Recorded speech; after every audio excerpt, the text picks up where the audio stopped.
Now I know what I'm doing. We don't have Carly here to man it. Oh, I know. That's funny. My sister typically helps out with events. She's I love my sister. Not here tonight, huh? No. She said sleep. I'm trying to go to sleep. Yeah.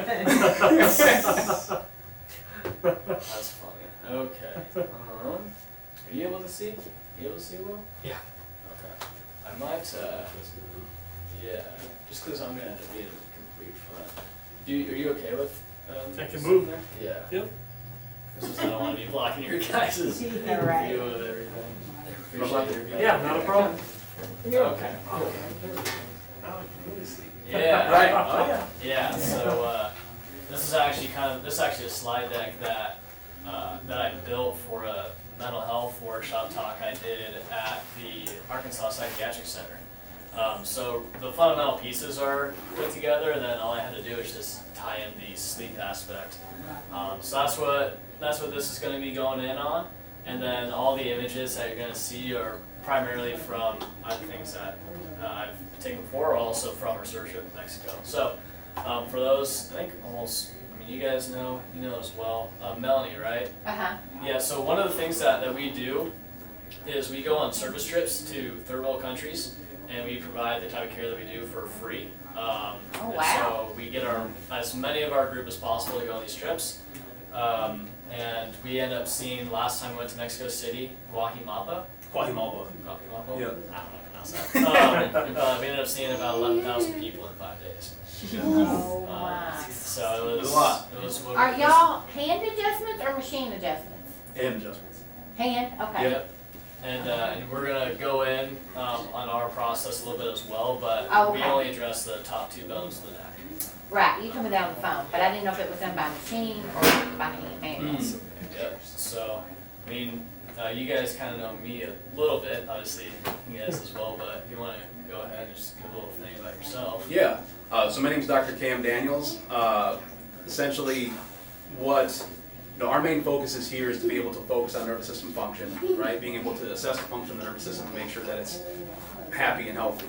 My entire mission for the entire, for this entire state of Arkansas is, I've coined the term happier, healthier Arkansas, and that's because I stand for a world where Arkansas is the happiest, healthiest state on the entire planet, right? When you look, we're extremely low in terms of overall health in Arkansas, and we're ranked extremely high in terms of medications prescribed. And so what's interesting is when you look at it, I'm originally from Michigan, and so when I ended up moving here, I wanted to practice here, and my wife and I both loved it here, so we decided to come here. We wanted to be able to make an impact on the state in a radical way.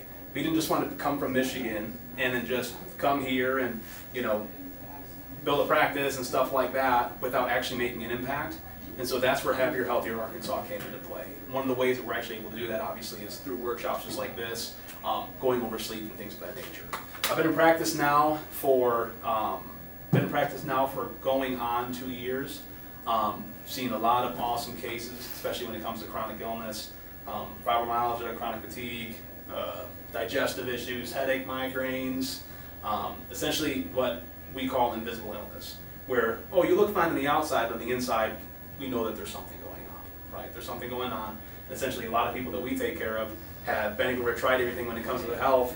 They sit down across from us and they're like, how are you any different than all the other docs and specialists that I've been to? And we say that, we're the only ones that's saying it's not all in your head. Everyone else has said it's, it's just you're faking it, or it's all in your head, or things of that nature. We're more focused on getting to the root cause of it.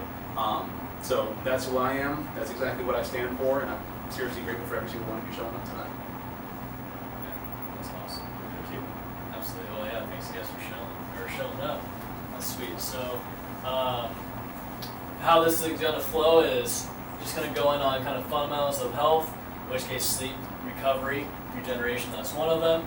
And then we'll go in on sleep, we'll be going in on consequences of poor sleep, what that can potentially result in, why it's important, and then things we can do at home to potentially improve that.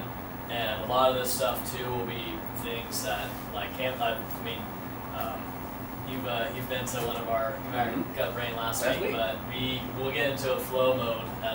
It's at some point here we just end up piggybacking off of each other.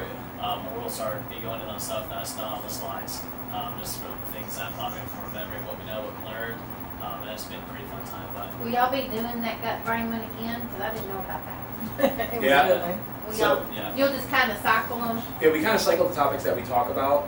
Gut brain. I mean, it might be a couple months before Yeah. the next gut brain. But yeah, we'll definitely do it So again. how many different talks do y'all have? Unraveling neurodevelopmental disorders, gut brain connection, migraines, sleep. I'm missing one. Oh, mental health matters.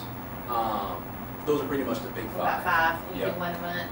Yeah, we try to do around Did you one. do one last week? Yeah. I didn't see Yeah. that one. It's we're transitioning away. We're trying to transition towards being able to do the advertising and marketing ourselves. Yeah. We actually were using a third party to do that initial one, and it just was a pretty big expense for a marketing budget. So we're trying to axe that and figure out if there's a way we can achieve the same outcome. Just being able to provide information. I mean, you personally, before I showed up, Cam had somewhere 30, 40 people show up. Yeah. And there's Wow. also times where 3, 4 people show up. So we really, it's What was- super inconsistent. What was tough is, yeah, exactly. The marketing company that we had for the workshops were very inconsistent, and support wasn't there and stuff like that. And we talk about time in terms of having to try to reach out to them, in terms of how much we had to put in to try to reach out to them, do everything. Like we want to learn to be able to do it ourselves, because then it makes it more self-sufficient, and we can control A, the message that people are getting, B, how much they're actually getting of it, because the previous marketing company would just spam people with a bunch of tags and stuff like that. And we just didn't want that. Yeah, we wanted a more like personalized approach. So, although we had everyone that texted us through the workshops, I mean, that was direct line to us. But in terms of like the emails and stuff like that, just kind of got Yeah, so. So who's ready to learn about sleep? Don't fall asleep. Oh, you're Yeah. yawning. Yeah. Uh-oh. You're awesome. What's your name? Oh. Elena. So, my daughter's 16 months. My wife's pregnant with our my wife's pregnant with our second. Oh, wow. And she's Exciting. another baby girl. So I love it. That's great. I love being a dad. I love it. Right. And the two things I know I've been designed for: being a father and being a husband. Like those two things. Not being a chiropractor? Oh, that comes naturally. Oh, Yeah, the being the husband and the being the father is Oh, yeah. the evolutionary. Yeah. I'm learning every single day. That's This I hard. learn as well. But that's the hard part. yeah. That's fun. All right. So real quick, I just want to kind of gauge the room. What do we think impacts sleep? Stress. Stress. Okay. What else? Yeah. Kids. Okay. What else? Stress. Kids. What else? Diet. Anxiety? Anxiety. Okay. What'd you say? Diet. Diet. Yep. What do you got for us? Sugar. Sugar. Yeah. Okay. So diet. Caffeine, so sugar. Yeah. kind of food intake, things we take into ourselves, anxiousness, just stress load, even whether it's stuff we can control or out of our control. Computers and cell phones. Yeah. Cell phones. Yeah. Blue White light. light, Blue- blue light, Yeah. Yeah. Blue light emissions, Totally. totally. Okay. Good. and also health. Health. Yes. Yeah. Medical. 100%. So we go. This is going to start moving around and stuff, which I personally think is pretty cool. But in terms of sleep, the main fundamental piece is a healthy brain. So then, what composes a healthy brain? Big concepts are going to be nerve supply, blood supply, and sympathetic tone. In which case, sympathetic tone falls into the category of stress, anxiousness. That also impacts diet, how our food gets processed, digested, absorbed, also how we're able to circulate nutrients and even remove waste as well. And then nerve supply impacts both of those. Those are really the kind of core pieces, but then how do those support brain health itself? Well, that's the pillars of brain health. In which case that comes into the stuff we're more used to seeing, right? Food, exercise, sleep, mindset, function. So, totally. Yep. Yeah. Let's go. Oh, yeah. Awesome. Did you want to teach this? Yeah, seriously, that's awesome. Yeah. I didn't expect Good. And water impacts all those. And especially, when it comes to brain health, healthy brain pillars, the brain is so critical. We tend to think of, many different things inside of our bodies in terms of parts, right? We tend to think of, oh, my arm hurts, or my leg hurts, or my stomach hurts, all these different things. But really the one that coordinates all those areas is the brain. Exactly, yes, the head. And it's because our brain is so important in regulating so many different things. If the brain is functioning, then our body's actually able to sleep better, rest better, and things of that nature. But also, you continue to feed this brain health through diet, through exercise, through sleep, through mindset, and through function, and we're going to be able to go into these. So, yeah. Yeah, so diet, that's something that's within our control, right? We actually consciously choose what to put into our body, what to nourish it with. People say you have two kind of wolves. You have the bad wolf, you have the good wolf. You gotta figure out which one to feed. So feeding the good one is ideal, but obviously sometimes it's a little bit challenging when you have Chick-fil-A on the side of the street. You're like, Yep. I want that spicy chicken sandwich. And then exercising is within our control, right? Choosing to go and move and do proper kind of movement or just go for a walk, that's within our control. How we sleep, there are some aspects of that that are within our control, but also some of that is not necessarily within it. But sleep, really what sleep is recovery.